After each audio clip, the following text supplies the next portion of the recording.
मैं यहाँ था, मेरी बीवी इस्लामाबाद में। उसने मुझे कॉल किया, उसकी चीहो पकार, हिचकियां बंद नहीं होती थी।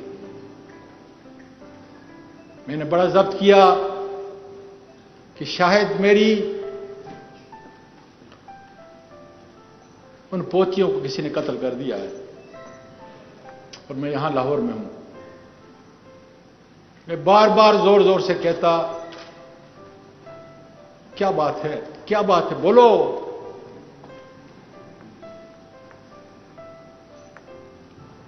से आवाज नहीं निकलती थी, चीखो पुकार के ना। एक दफा, दो दफा तंग हुआ। ये सिलसिला कुछ 4-5 मिनट तक चलता रहा। उसके बाद मेरी बेटी, जो अमेरिका से सिर्फ इस वाकये के लिए आई हुई है, मैंने उसको कॉल किया। मैंने कहा, बेटा, तुम्हारी 2 जवान बेटियां हैं, न मुझसे और न तुम्हारी मां से तुम्हारी कोई चीज छुपी हुई है। हमने तो तुम्हें इस तरह अपने हाथों में नहलाया और बड़ा किया है। मेरी सबसे अजीज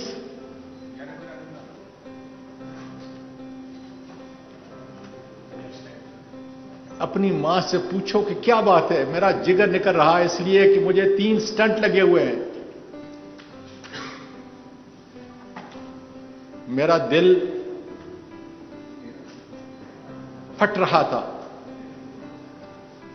उसने कहा, जरा थोड़ा ठहरो। वो गई, मां को मनाया तो मां ने कहा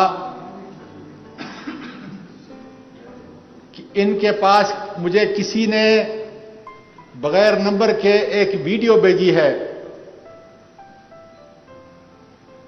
क्योंकि मेरे मुल्क की बच्चियां जो हैं, मेरे मुल्क की पोतियां जो हैं, वो सुन रही हैं और उस वीडियो में तुम हो। आगे मैं नहीं कह सकता। तो मैंने अपनी बेटी को कहा कि तुम्हारी मां नहीं समझती कि मैं 9 बजे सोने वाला हूं और 3:30 बजे तहज्जुद के लिए उठने वाला हूं।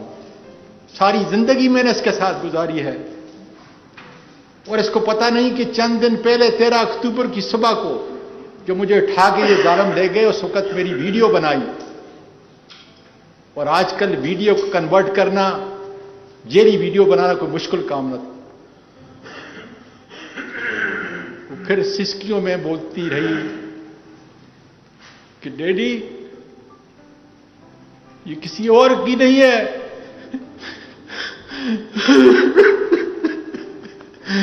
ये तुम्हारी और मेरी मामा की है।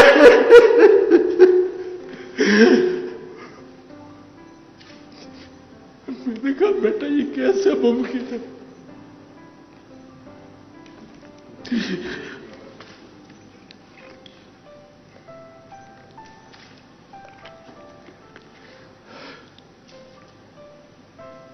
अल्लाह, मुझे इतनी कुव्वत अता कर कि मैं अपनी कौम का, अपनी बच्चियों को यह पैगाम पहुंचा सकूं। उसने कहा कि जब आप, बेटा, ये छोड़ दें, इससे डिस्टर्ब होता है। क्यों? उसने कहा कि जब आप कोयटा गए थे, ये उसकी वीडियो है। उर्दू TV 22 के वीडियोस को पसंद करने का बहुत बहुत शुक्रिया।